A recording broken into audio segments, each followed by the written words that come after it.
Okay, welcome everyone. In this lesson, we'll be treating linear motions and we would also touch distance, displacement, velocity, and acceleration. So, first off, linear motion is talking about motion that is in a straight line. When you hear the word linear, according to mathematics, it means a straight line. So, this topic is dealing with the study of motion as it moves along a straight line. So, so is typically a translational motion topic. So we will be covering key concepts such as distance, displacement, velocity, and acceleration, and how they are interrelated in the context of motion. So I'll start with distance. So distance is actually the total path traveled by an object, irrespective of the direction. So distance is known as a scalar quantity, meaning it has magnitude but no direction. So when you're talking about distance, you're just talking about you have a point, you have another point, then you're trying to check how far apart these 2 points are. So you're talking about the distance.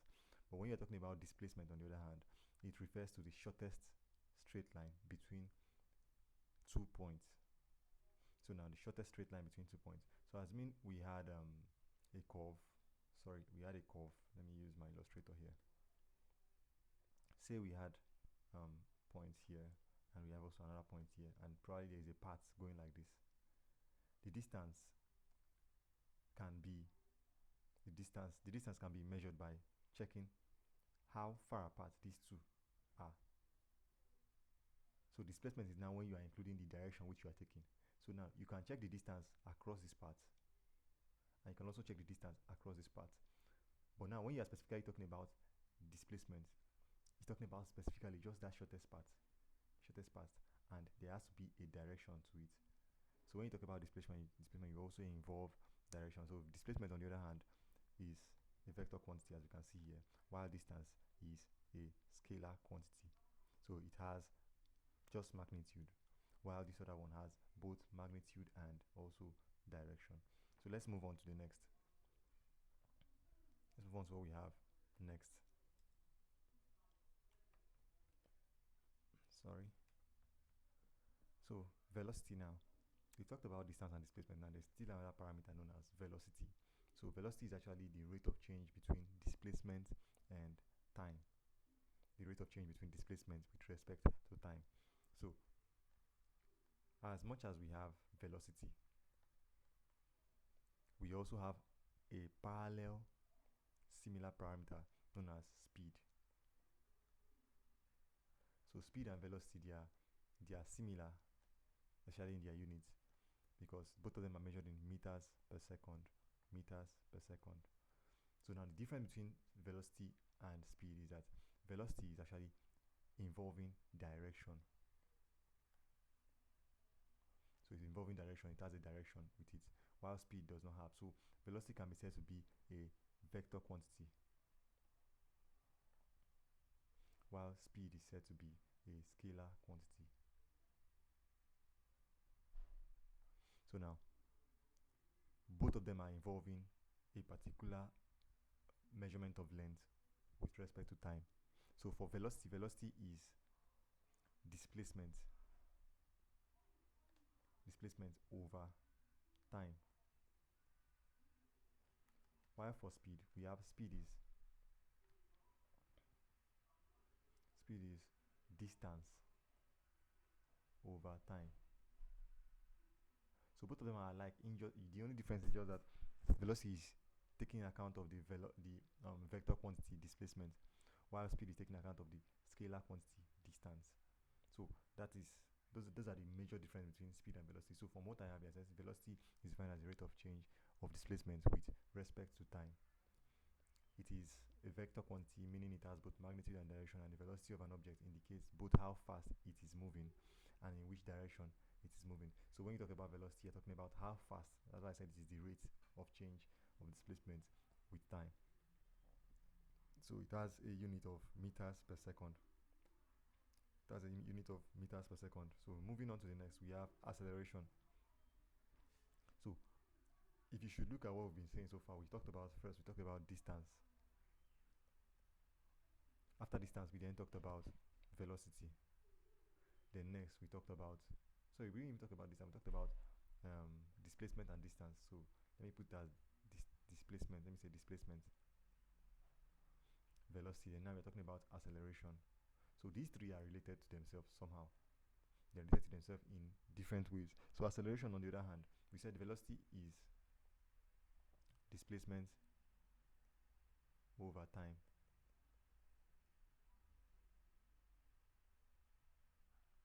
Displacement over time. While acceleration, it is known as velocity over time. It's known as velocity over time. Distance is just, sorry, displacement is just the distance covered, the shortest distance covered. That's what displacement is in a particular direction. So velocity is now this displacement over time. Then acceleration is now this velocity over time. So they are kind of involving themselves as we move forward. So acceleration is the rate of change of velocity with respect to time. So it's also, acceleration is also a vector quantity because it involves direction, or it involves a quantity that is involving direction. So it involves, it's a vector quantity, and it can be calculated by dividing the velocity over the time taken. So it is measured in meters per second squared. It's measured in meters per second squared. If you do the dimensional analysis, you know how we got there. So simply putting it, acceleration, if I want to do it, it's velocity. We have velocity being meters over second divided by time. Time is measured in seconds. So doing that now, we'll be seeing that this is saying meters over second times. If we're changing the division sign to multiplication sign, it's now be 1 all over s. So that's how we got meters per second, because we multiplied m times 1 will give us m, seconds times seconds will give us second squared. So that's how we have acceleration to be meters per second squared. So that is for acceleration. So as I said, it's a vector quantity and it has magnitude and direction. So now moving on to what we know as the equations of motion, or the equation of linear motion. We have basically 3 of them. In some textbooks you see them as 4, but I would say they are typically just 3 of them. So these equations of motion we have are these. So the first one is v equals to u plus at, where v is known as the final velocity, u is equal to the initial velocity, a is the acceleration, t is the time. So the next equation of motion is the equation that says that s is equal to ut plus half at squared. The same thing, the parameters, they mean the same. S on this case now represents displacement. S represents displacement. So now on the third equation of motion, or the third equation of linear motion, is given as this v square equals to u square plus 2as. We have all of them, they still represent what they mean. V for final velocity, u for initial velocity, a for acceleration, d for displacement. So it's important to note that v and u, they are both velocities, but one of them is initial, one of them is final. So v is final while u is initial. So don't mistake this. So some key things you should take note of when you talk about these two velocities, v and u. So when you talk about v and u, v is final velocity, u is initial velocity. So v now, on the case of v, when they say a body comes to rest, when they say a body, let me change this the color of this. When we say a body comes to rest, comes to rest, we're talking about the velocity. Or when we say it ends at rest, or something like any sentence signifying that it is coming to end at a point of rest, it means that v is equal to 0. But in this case of u, when they say an object starts from rest, when it starts from rest, it means that u is equal to 0, or is dropped from a particular height. If they say it is dropped from a particular height, for something to be dropped means that before it was being held, so it was previously at rest, so the u will be equal to 0. So just the idea is that u is equal to 0 when the object's starting point is from rest, and v is equal to 0 when the object's ending point is going to rest. So now let's move on to our next slide. So applications of the equations of motion. So these equations are used to solve wide ranges of problems in physics especially, and even in some other fields of science. So from calculating the time taken for objects to move to this from one point to another point under a constant force, to determining the maximum height reached by projectile force. So talking about linear motion, and I mentioned that linear motion is a type of translational motion. Is a type of transitional motion. So there are two types of linear motion. There are two types of transitional motion. We have linear motion and projectile. So projectile is a curved motion, while linear motion is a straight line motion. But we have not gotten to projectile yet. So in the next lesson, we'll be treating projectile motion. So the equations are that they are very, very crucial in kinematics and dynamics. So let's move on to the graphical or graphs in motion analysis. So when we are talking about graphs in linear motion specifically, we have types of graph. We have the displacement time graph. Displacement time graph. We have displacement time graph or distance time graph or distance time graph. We also have the velocity time graph. We also have the acceleration time graph. So why they are all called this time graph, or that time graph, is telling you that you are plotting velocity against time, you are plotting displacement against time, you are plotting acceleration against time. So when you plot displacement against time, when you plot a distance time graph or displacement against time, displacement on the y-axis, time on the x-axis, when you are plotting this, the slope of this graph, slope is always equal to the velocity or speed. Slope is always equal to the velocity or speed. So, but in the case where you are not talking about distance, where maybe you are talking about the velocity against time, this is how it look like. Also, the slope on that case now would not be the velocity. The slope on that case now would not be the velocity. The slope on that case now would be the acceleration. The slope of a displacement time graph, that's of a distance time graph, is the velocity, but the slope of a velocity time graph is the acceleration. So another important thing that I would like you guys to know is this: when you have graphs, or when you are trying to plot this graphical plots for linear motion, there are some things you should take note of when you're trying to make these plots. First off is that when you see a line, let's say this is your graph going like this, you see a line moving like this on a, let me say, distance time graph. This movement upward is known as the movement of uniform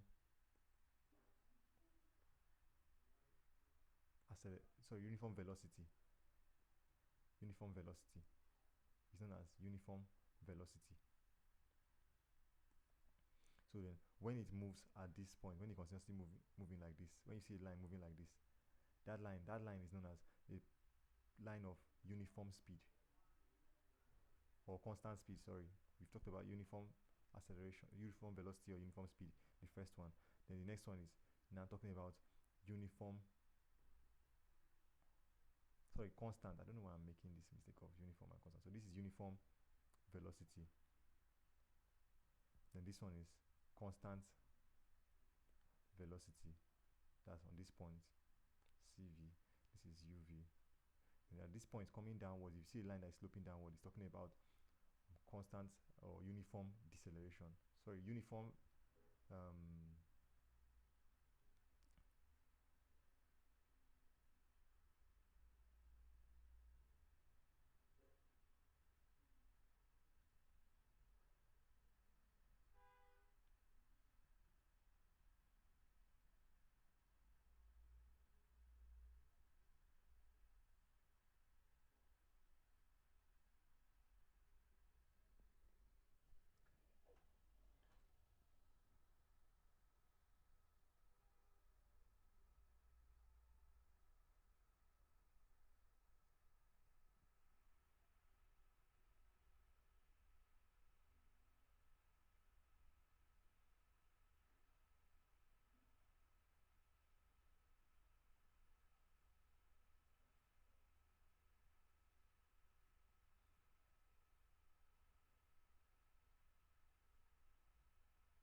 now let's talk about another thing, another important thing here. When you have a graph of distance against time, and you see the slope going like this kind of slope is known as, is trying to indicate a positive, so is a positive slope and trying to indicate forward movement. Forward movements. Where is my eraser? Is indicating forward movements. Forward movements. So when you see the other one, when you see another line that is sloping in the reverse direction, let's say sloping like this, it's talking about backward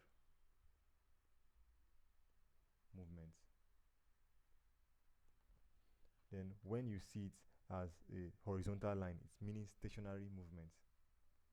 Stationary movements. When you see it like this, just a straight line again, it's indicating stationary movements. Stationary movements for a distance time graph. So these ones are distance time graph or displacement time graphs. So now in the case of velocity time graph, now it's actually, they mean different things. So the same thing, but in this case now is velocity time graph. The same slopes we're going to be looking at now for velocity time graph. So for a velocity time graph now, here we don't have displacement, we're talking about velocity in this case now. So for a velocity time graph now, when you have v on this end, for a velocity time graph, this means uniform acceleration. Sorry, uniform velocity. Here we have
so in the case of velocity now, when you see it like this, velocity is representing uniform acceleration. So this is talking about acceleration. You can call it acceleration. When it's sloping positively, that's moving upwards. But when it's moving downward, it's called deceleration.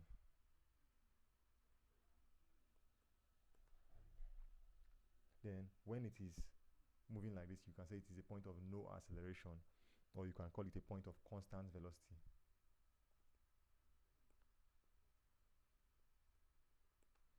You can call it constant velocity.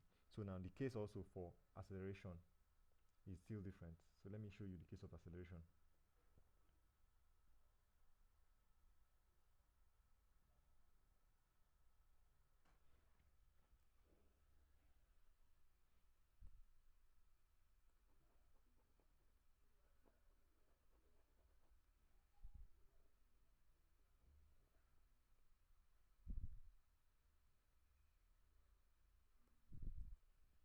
So for the case of acceleration now, when you have acceleration on this end, the positively sloped one is known as a point of fast acceleration or increasing acceleration.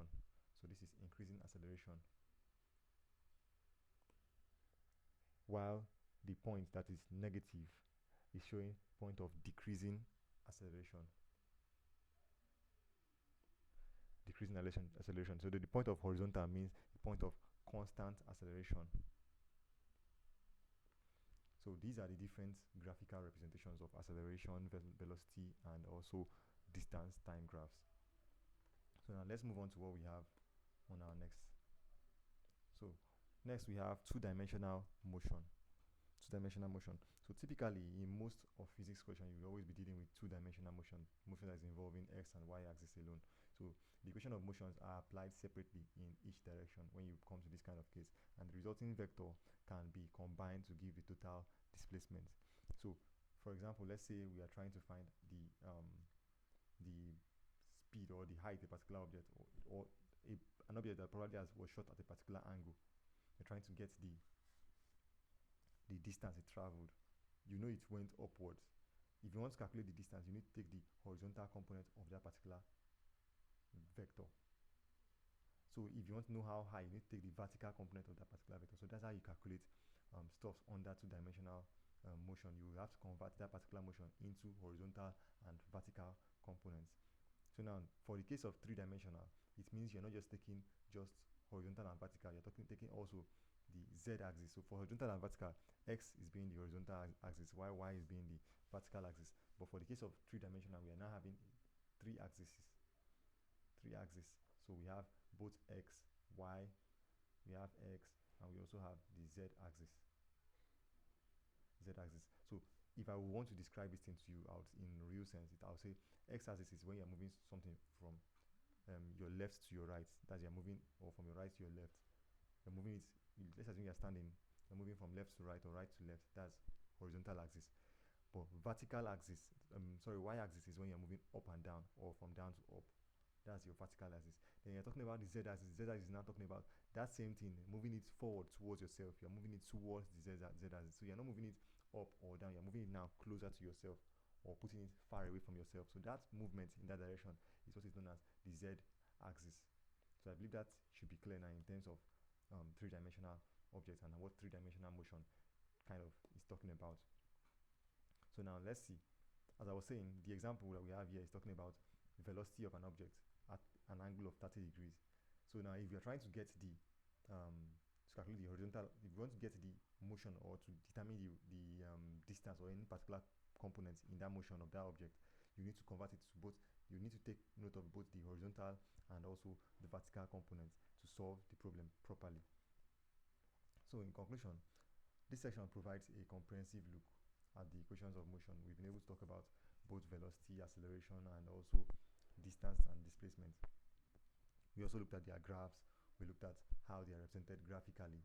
Then we talked about the general equations of linear motion. So that's all for this lesson. With this study, we've been able to understand that these principles are very essential for solving kinematic problems and also providing a prediction to the behavior of moving objects. So that will be all for this lesson. Goodbye.